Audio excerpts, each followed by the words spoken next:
So you're in Montana, you're in Wyoming. What are some of the cultures?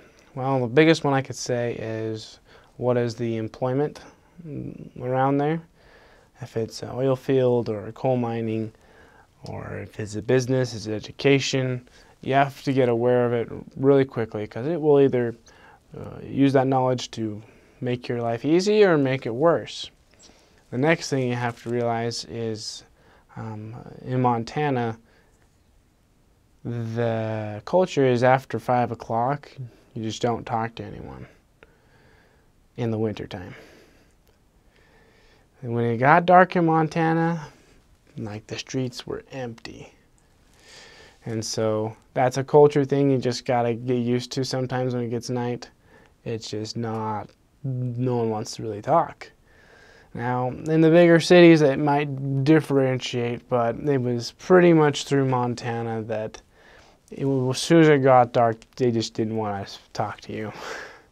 And so knocking on someone's door at 5:30 at night was, it's not late, but they took it personal. So just be aware of that and be courageous enough to stand your ground. To know that it's okay to communicate with people even though it's uncomfortable for them. Just make sure that you are pleasant. And because of that, they will see that. And even if they are busy having family dinner or whatever, you are trying to contact people at home. You're trying to talk to the people as families. So that might be a great opportunity. You have to be willing to get embarrassed or yelled at a few times, but you have to keep going.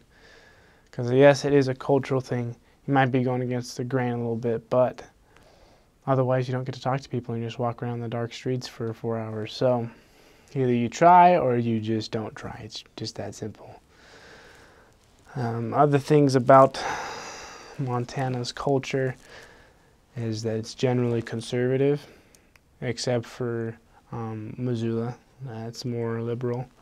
And so just to know where you stand on things and where you can mention things, where you can't mention things, so you don't get in trouble on that, because you're not supposed to be talking about that stuff anyways.